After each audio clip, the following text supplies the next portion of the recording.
the green ones. Tour thing. So if we take a tour thing, we'll get to go up there. See that? Yeah, I understand. Tour. So we're gonna do that. Okay? Now? No, not now. It says Buffalo Safari.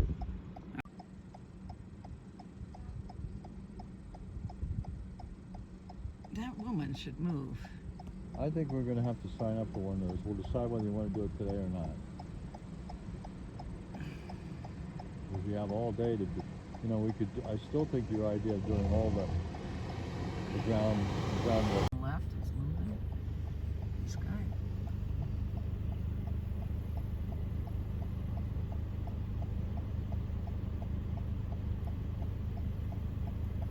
Don't do much.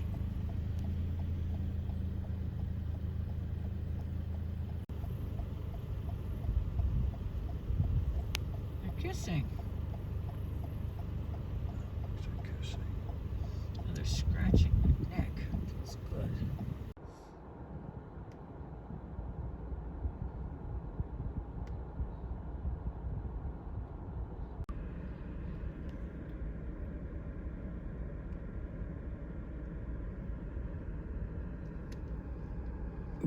Bighorn sheep.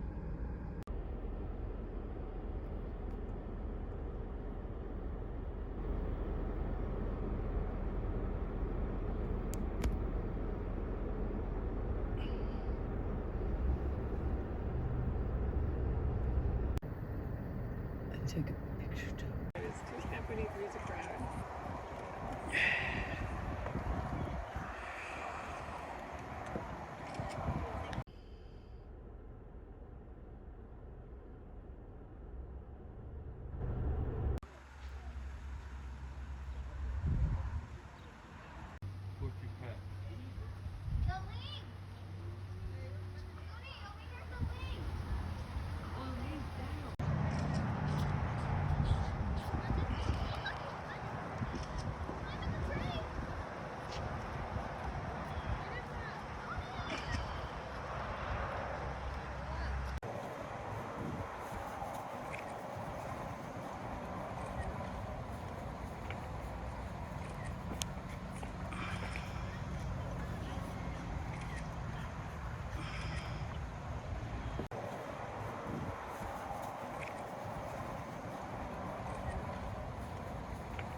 Mineral up there is iron. That's why we have that reddish brown tint. And eventually, as this mountain weathers, it's going to end up looking like the rock over here on the side, because that's what the weathered rock looks like. It's just by us taking that weathered layer off that we're seeing this color. And so it'll eventually will be just like all these other mountains around here. It'll just have a face and a horse. So it is pegmatite granite. It's extremely hard. Granite is the hardest rock on the planet, and that makes it really fun to try to carve.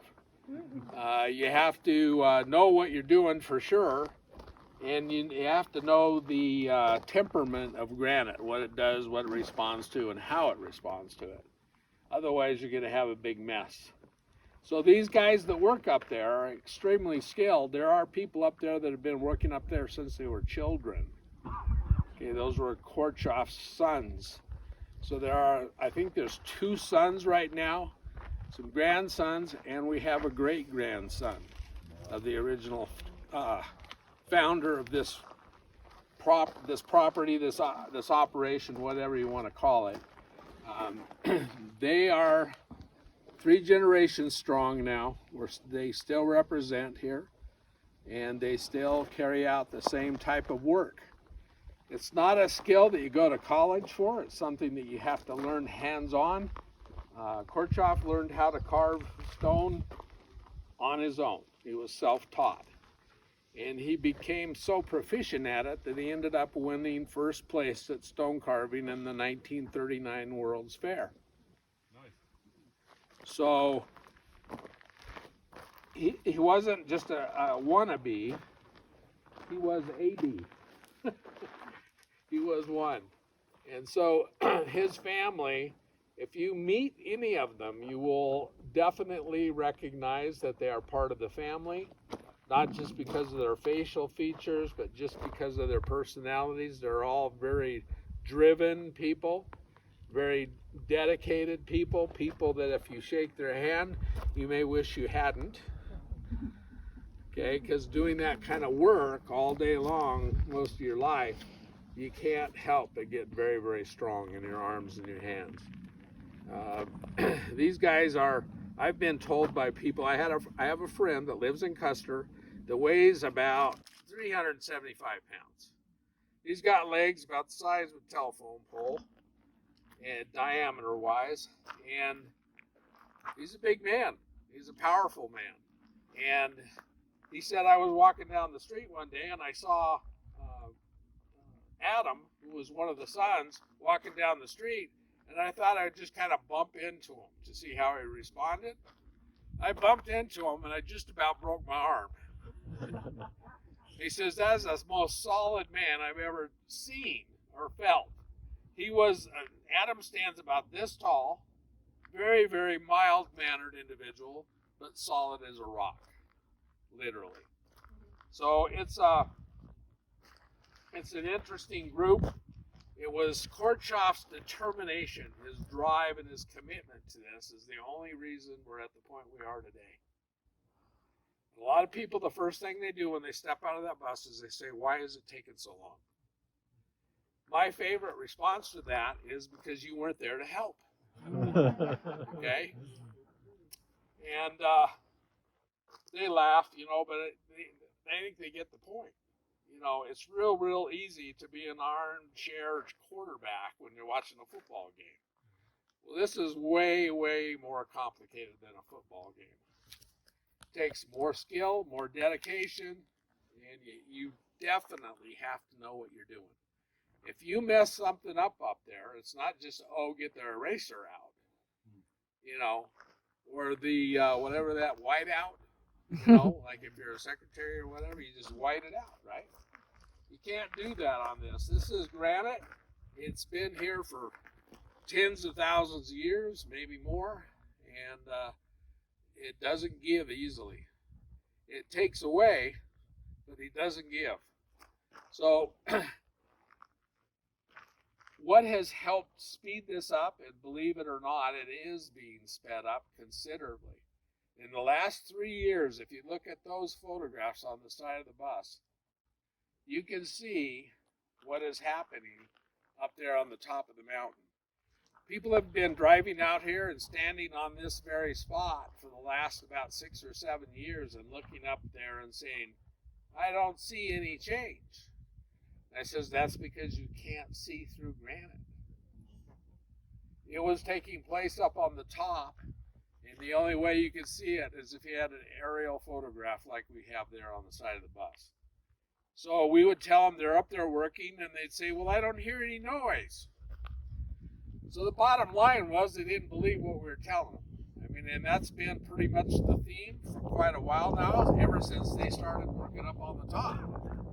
But we, in fact, work 5 9-hours a day, 9-hour days, four 9-hour days, 1 half day, every week, year round, every month out of the year.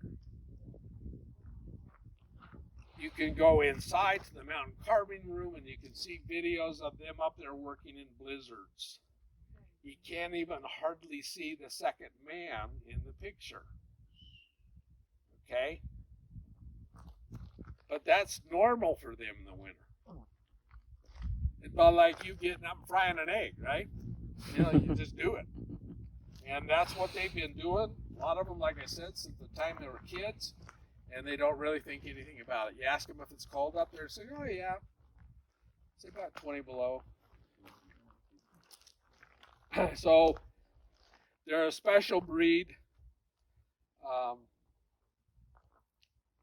I mean, if you meet them, they amaze me every time I meet one of them. They're very soft-spoken, mild people. Even the guys that aren't family, they all kind of must have they ate the same stuff or something when they were growing up. It's a neat group of people. They are considered by the mountain carving community, which is a very small community, the top mountain carvers in the world. And you know why that is, obviously, right?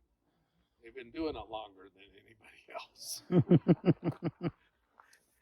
And this project is, in fact, when it is complete, will be the largest mountain carving on the planet. Not just close, it is going to be the biggest. Right now, as it's planned, it is. It's just under construction right now.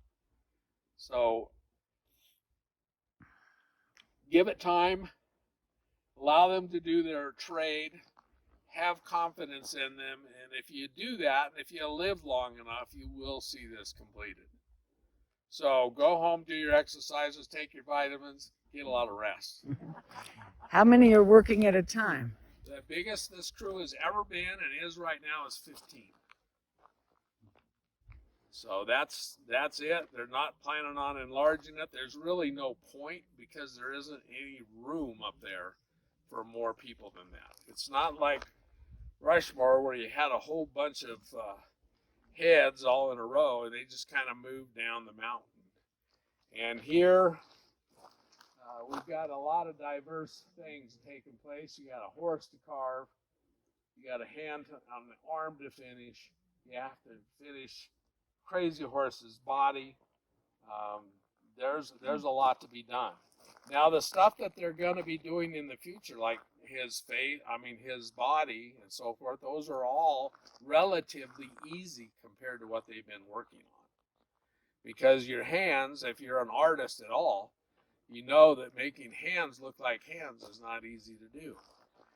The thing now that makes it much easier is that the images of this entire mountain are on a hard drive in a computer.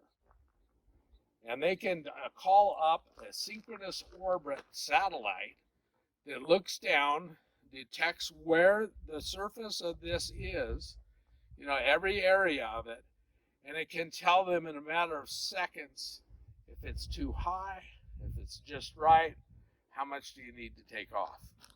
Press the button. Years ago, when everybody was saying they weren't doing anything, they went up there with a plumb bob, set up a location with a benchmark, and from that they would measure with a measuring tape to wherever they were working, compare that to the information on the scale model.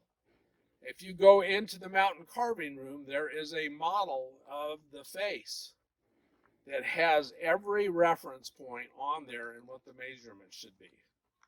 Kortchoff had done that years ago in preparation for getting to that point.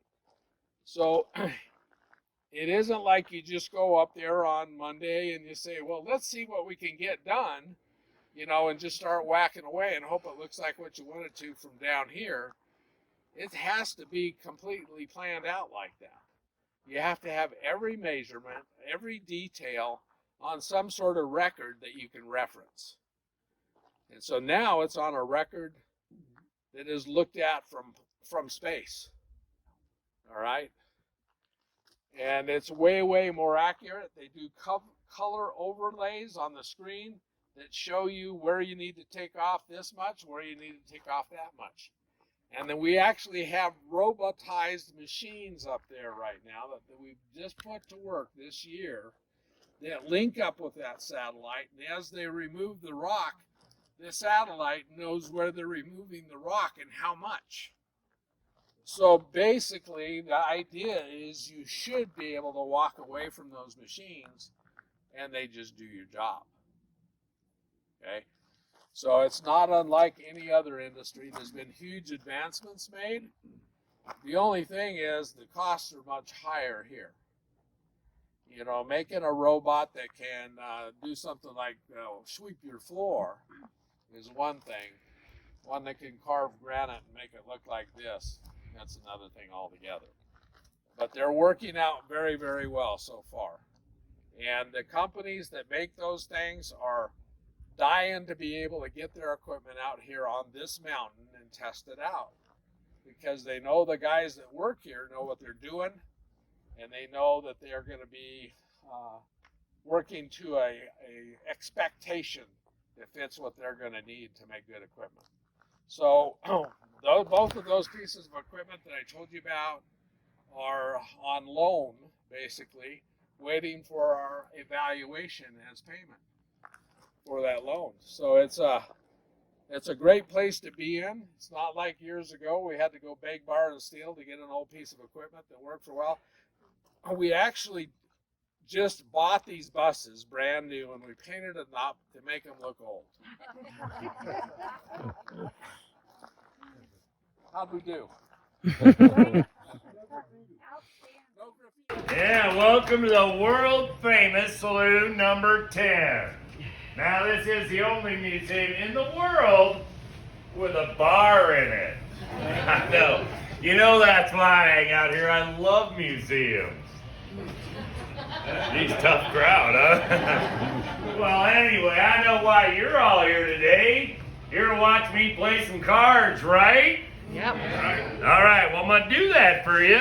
First, I'm going to tell you some stories about myself and how I came to be the man you know me as today. And also how I ended up here in Deadwood. And, well, I can tell you, it's going to be pretty tough to concentrate on stories with these cards sitting all idle like that back here. But I'll do my best. Now, when I do get ready to play cards, I'll ask for 4 volunteers out of y'all. So if you want to volunteer to come up here and play some cards with me, wait till I ask, raise your hand up high and go, pick me! Then I might pick you. All right. You guys know who I am? Wild Bill. Wild Bill Hickok. Exactly right. Well, James Butler Hickok. Most folks nowadays, they do like to call me Wild Bill. And like I said, I'm going to tell you some stories about myself. May as well start from the beginning. I was born in Troy Grove, Illinois in 1837. Quick, how old does that make me? 39, exactly right. Good job. Now, when I was just a kid, I did grow up in Troy Grove, but I really didn't make much of a name for myself there. Sure, I got good at my shooting, but that's just because I practiced all the time. Now, you probably wouldn't recognize me till about 1865.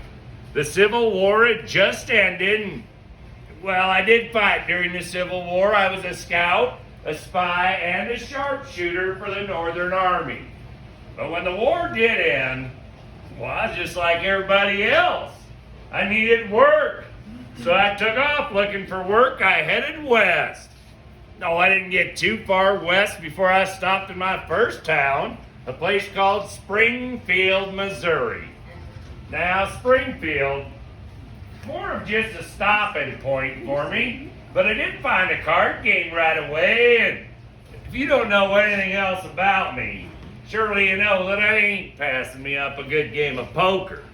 Now, in this game, I played with a fella by the name of Davis Tutt.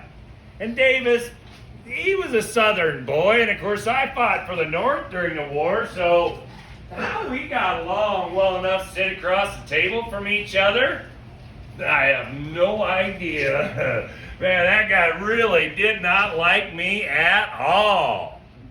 But we managed, and we did play for a couple days. unfortunately, I ended up owing him about $35.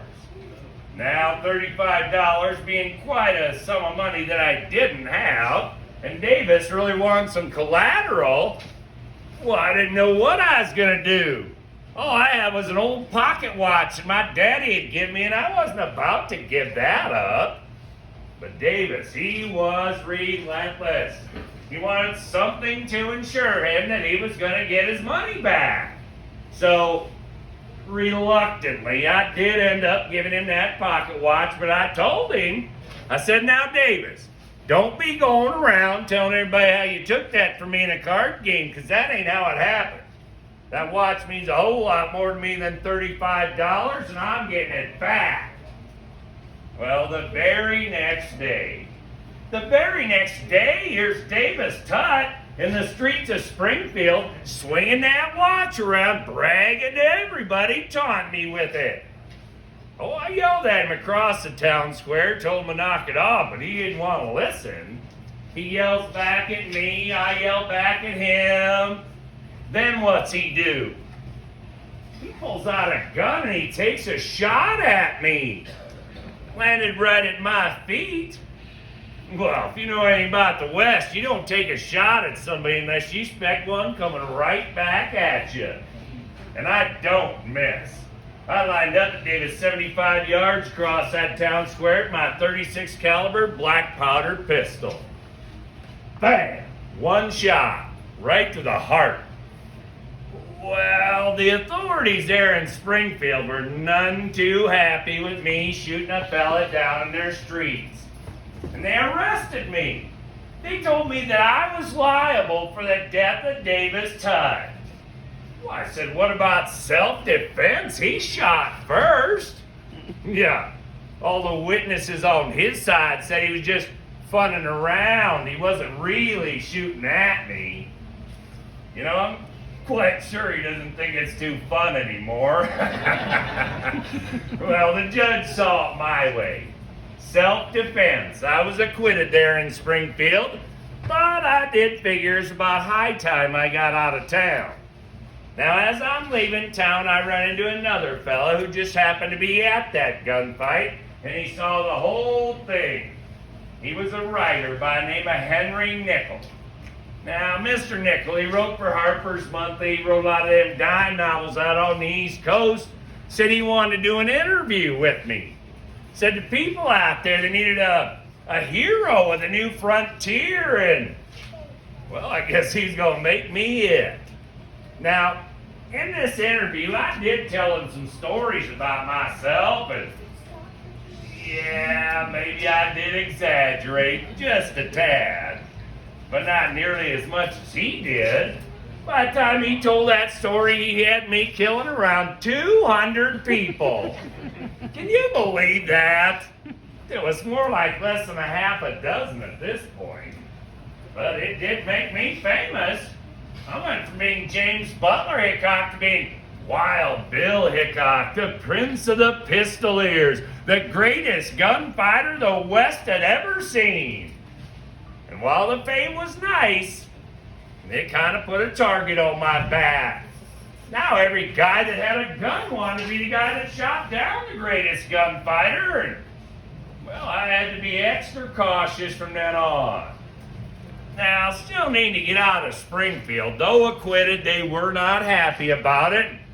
Well, I still needed work, so I took off and I headed west again. Oh, I traveled across Kansas doing odd jobs just to survive. I drove a little freight for a while, scouted all over that place with the likes of the 7th Cavalry and the 10th Cavalry. And as I'm out there scouting for them boys, well, I noticed a lot of small towns were sprouting up out there. Yeah, it seemed like everybody just kind of headed west on this big land grab, you know? Well, it also seemed to me not a lot of them towns had any law in them to speak of. Kind of gave me an idea maybe I should be a lawman. So that's what I did. Now, I cleaned up a lot of towns across Kansas. Places like Fort Riley, Wichita, Hays City. couple more, till I ended up in Abilene, Kansas. Now, see, Abilene, it was a rough cattle town. One of the roughest there was. Them cattle drives, they come through there, bring all sorts of outlaws and ruffians with them. They'd shoot up the town, scare the daylights out of good folks there just trying to make a life for themselves. And the people of Abilene, well, they were more than happy when they heard the great Wild Bill Hickok had taken the job as their marshal and was going to clean that place up. I got there, I laid down some new ground rules. Do not bring your guns to town. Certainly don't be shooting them off in city limits. But there was this guy. There's always this guy, right? Yeah. Fella by the name of Phil Coe. Phil, he was a Texas cattleman. He bought a bar there in Abilene, and I guess he had a little problem with my authority. See, I was a marshal. I laid down the rules and I enforced them. And Phil, he didn't want to follow the rules. He just wanted to argue with me about them all the time. Every day it was something new with that guy. Day in, day out, everything I did was wrong according to Phil. Now, I think we all know how them arguments is going to turn out. They're going to come to a head someday, and this one was no different. See, I'm sitting in the saloon early one evening, you know, having a drink, minding my own business, winding down from a long day's work, and I hear this ruckus in the street. People are screaming and hollering, guns are going off everywhere. I ran outside to investigate, and who is it? It's Phil Coe and all his friends shooting up the town, scaring everybody. Well, much like Davis, I yelled at him to knock it off too, but he didn't want to listen either. Pretty soon we got this big shouting match going on, and, well, Phil reaches for his pistol. Big mistake. I'm quicker. I saw him reach for his, reached for mine, drew first, bam, shot him dead right there. But, like I said, he had all those friends with him. And they all had guns too. I'm by myself. I'm on the defensive. I looked up at them all and I yelled, "Who wants the rest of these?" Nobody said a word. Till I heard somebody yell my name from back in the alley. I turned quick, shot again. Oh, I shot my deputy, Mike Williams. Well, you guys are laughing about it. Let me try that again. I shot my friend, my deputy. Yeah, way too late for that, though. Thanks anyway. Jeez, that was a bad day. I didn't much want to be a lawman anymore after that. So I gave it up, and I moved on. Oh, I bounced across Kansas again, doing the things I like to do to try and make myself feel a little better. I mean, sure, I had a drink or several, but I did find good card games about any town I went to. Now, at this point in my life, after I shot my deputy there in Abilene, my friends were worried about me. They said I was drinking way too much, spinning out of control, wasting my life away, and, well, they all wanted to give me a leg up of sorts. And when I ran into Buffalo Bill Cody, now I know y'all know who that is, and Buffalo Bill and our other friend Texas Jack, they said, "Phil, we're taking a Wild West show out to the East Coast, and we would be honored if you would join us." Well, not doing much else at the time and really needing some money, I said, why not? Let's take that Wild West show out there and show them Easterners just how wild it really is out here. Truth be told, I didn't care for that. No, some people are showmen and some aren't. Buffalo Bill? Heck yeah, there's a showman for you. Me? Oh, not so much. And you know, I did get into a little bit of trouble out there. See, my friend Buffalo Bill, he didn't think it was right that I was drinking and carrying on during the shows, and, well, he took my liquor away. I'm here to tell you, it made me rather ornery. I shot the lights out of Madison Square Garden, shot a couple of extras with blanks, and started their pants on fire because I thought it was funny. Yeah, they didn't. I'd say by the end of it all, my good friend Buffalo Bill regretted every minute of taking me with on that tour. So I saved him the trouble of firing me and I quit. Although West was calling me again anyhow, I had to get back out here. I ended up over there in Cheyenne, Wyoming territory. Now when I got to Cheyenne, well, I found me a card game right away because that's just what I do.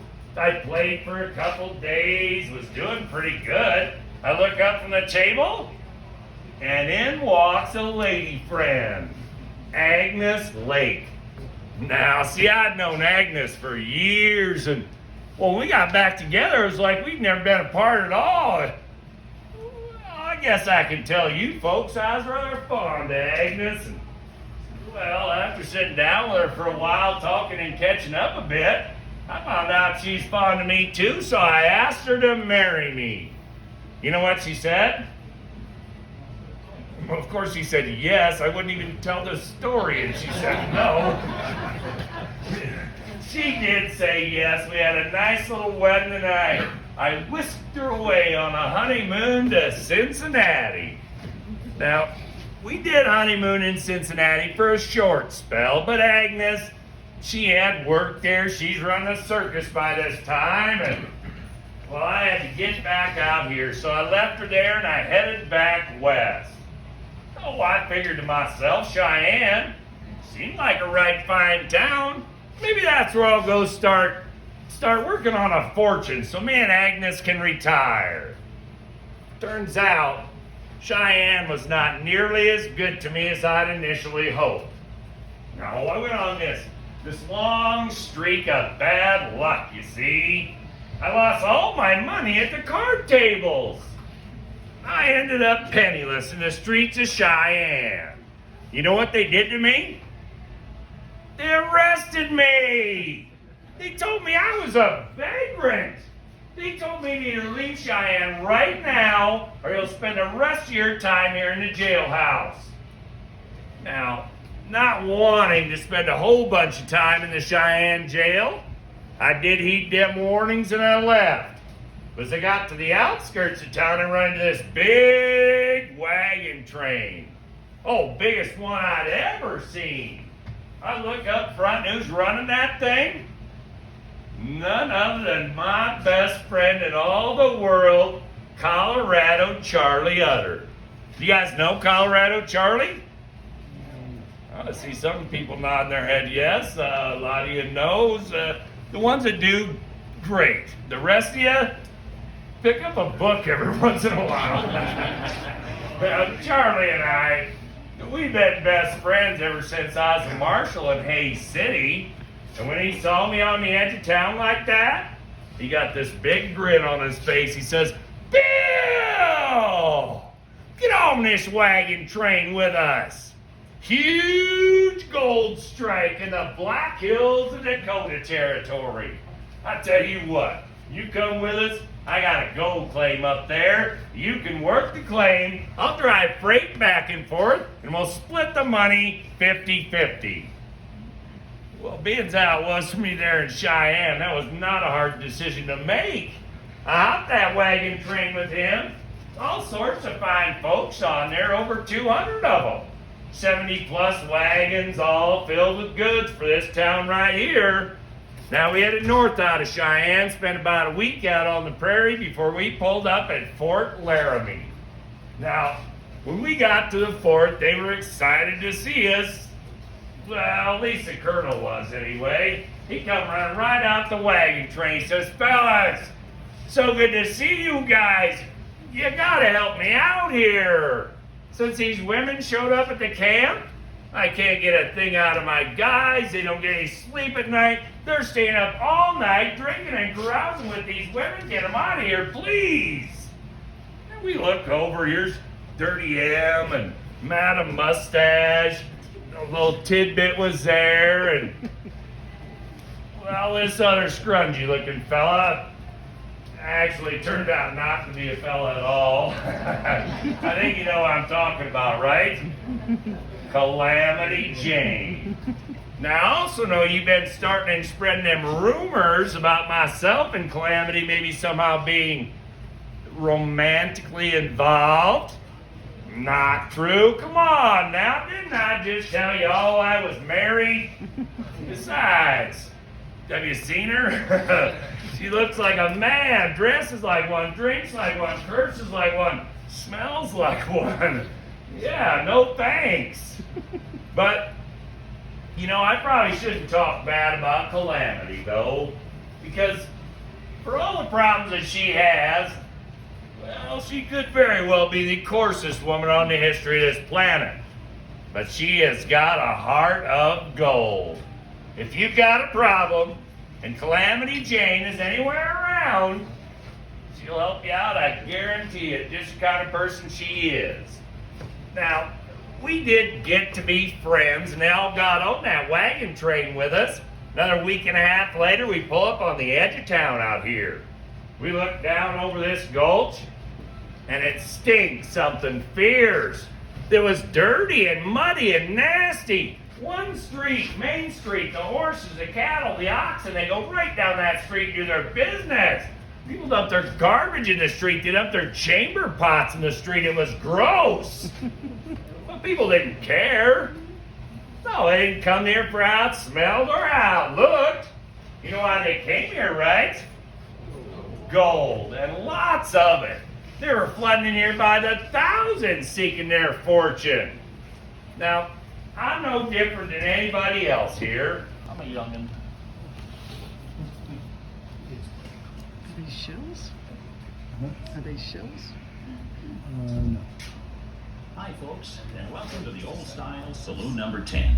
In a few moments, you'll step back in time to witness what First of happened all, on that thank fateful y'all for day, helping me out. August Really 2nd, do appreciate it. 1876, All right, here's what's when gonna Wild happen. Bill I'll go over each Hickok was individual gunned part down with you by really crooked-nosed fast. Jack Then I'm McCall. gonna leave for a minute. The When I come employees back, of the you number all 10 will have set the to scene break for you, loose, so sit okay? back, You guys hang on to ready? your sarsaparilla, I'm gonna and start we'll with start Harry from here the first. beginning. His list is a little more It extensive. was during the latter part of All right, August Harry, when I come down, 1875. watch out. Frank Bryant and a party of 7 gazed down into a gulch of tangled, broken trees, which from then on was to be known as Deadwood Gulch. They made their way to the bottom and began to pan for gold. Soon the cry of gold echoed up and down the canyon walls. They hastily built a crude cabin east of their find, but nevertheless went on to prospect throughout the northern hills, only to return on November 8, 1875, to post a claim of their discovery. On the very next day, November 9, 1875, a second group filed a claim just short of 3 miles up the creek. This outlined a stretch that was destined to become known as the richest placer claim area, not only in North America, but the entire Western Hemisphere. As news of this bonanza leaked out, the rush was on, resulting in a flood of mankind from all directions. The army could no longer stop the invasion of the fortune hunters. By August 2nd of 1876, Deadwood Gulch, now known as Deadwood City, and often referred to as Sin City, had acquired a worldwide reputation as a booming metropolis. Its surrounding hills and creeks were loaded with gold.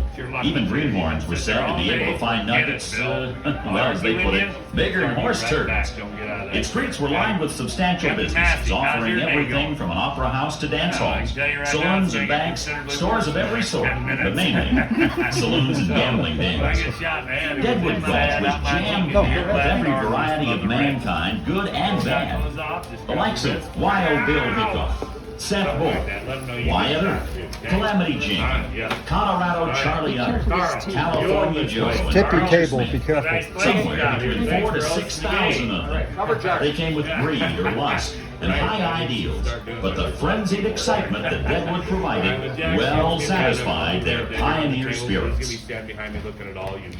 Two guys named Nuttall and Mann couldn't picture themselves seeking their fortune as prospectors, and instead built a house on their placer claim, number 10, which became known as Saloon Number 10. On the morning of August 2nd, 1876, Harry Young was tending bar in the number 10. Follow him down the hallway, he'll be back there waiting for you. There'll be less. His hair was greased, as was customary for bartenders in gold camps. This was essential as part of a method used by bartenders to collect a little extra loot for themselves. Before reaching into a prospector's poke for a pinch of gold to collect for a given whiskey, the bartender would rub his fingers through his greasy hair, thus oiling them well. He would deposit the unoiled gold dust into the boss's take, and by again rubbing his fingers through his hair, redeposit the oily flakes where it could be washed out later. It's said that there was a bald-headed barkeep who was known to have half a dozen hair pieces, all well oiled. His take was enormous, as the laundering process was more efficient. The dance hall girls had arrived on Colorado Charlie Utter's wagon train in late June, ready and willing to entertain the thousands of eligible prospectors. Some came with hopes of finding the right man. Others came simply to make their own fortune. Their attire, somewhat more revealing than what was thought to be proper, was looked down upon by those trained in ladylike etiquette, but nonetheless, they brought to the gold rush an air of reckless, dazzling excitement. By August 2nd, 1876, they were well established up and down Deadwood City's main street, working around the clock in one fashion or the other. Honky-tonk piano and their songs of promising spirit filled the air. Many an unlucky prospector could find hope for tomorrow, for he knew what the night would bring.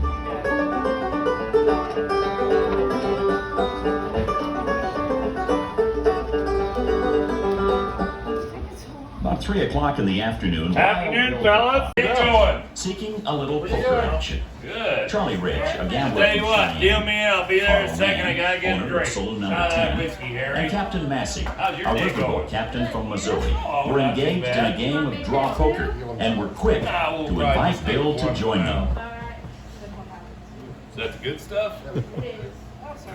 While Bill's reputation Sure, demanded that yeah. he be exceedingly cautious. For instance, he never liked to sit with his back to the door. The vacant seat was so located, and a lively that is debate tough between stuff, Charlie Harry. Rich and Bill resulted Thank you. in an attempt on Bill's part to Charlie, hit get out of Charlie's my chair. Oops, sorry about that. I said get out of my chair, Charlie. I think not. Bill was What do not you mean you given his think not? request. You know I He sat there. grudgingly, Get with out. great hesitation, took the empty chair. Look, this is But after a few minutes, he stood up Ow. and again asked Charlie for his chair. Dang it, Charlie. I don't care how lucky you think that chair Bill is. didn't Get win out this of it argument now. either, and on this rare occasion, he settled down, sitting with his back to the door. Wariness, your though, chair, kept Bill Carl. alert, I want for that all one. knew him to be a left-handed drinker, leaving his right hand Fine. free to handle his pistol. Take your money and I'll take your As chair, unpredictable Charlie. as card games What's the matter are, with Bill this guy, found himself Carl? quickly losing to Massey, who had lost to Bill the night before. Ah, that's your... Bill Yeah, asked Harry exactly. for What are you $15 doing? worth of pocket checks. All right. Can I Harry get brought them over to $15 Bill from me, and Harry? returned to the bar Thank you and so his much. duties. I appreciate that. All right, who dealt this mess? You did? Yeah, I did. Soon, a I'll bet shifty 5. drifter known as Jack McCall Stick entered the around, 5. saloon. Bill quickly bet turned while drawing his gun. Recognizing McCall as a newcomer to town, he greeted him with a friendly, Howdy, Jack. then That reholstered kid his was in gun here last and night resumed playing his cards. game. They can't believe he came back. Jack slowly circled the table, pausing briefly behind each player and analyzing each hand. Hey! What are you doing? We don't need you lurking over our shoulders while we're trying to play. Get out of here.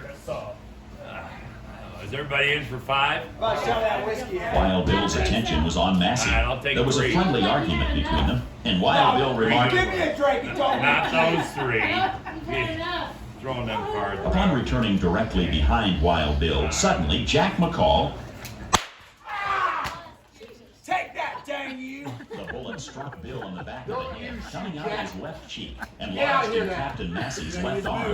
It was outta discovered here. soon after the cards Bill was holding were up, Bill, let's aces get him. and eights, forever known as the dead man's hand.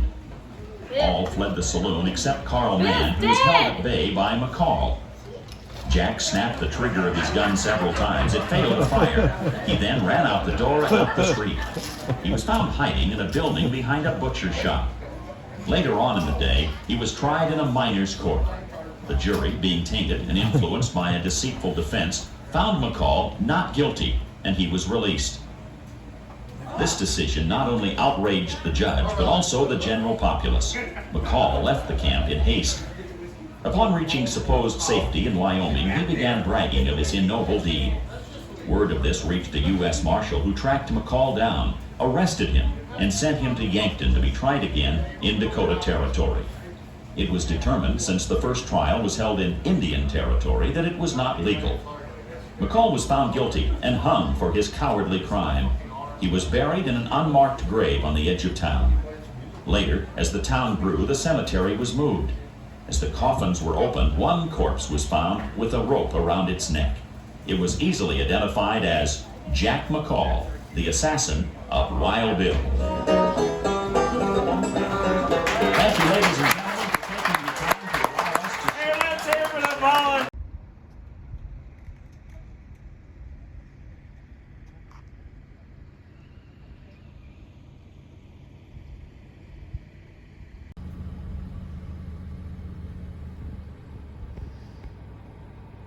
Got this window in there. Sure. That's why you should get out. Yeah, all right.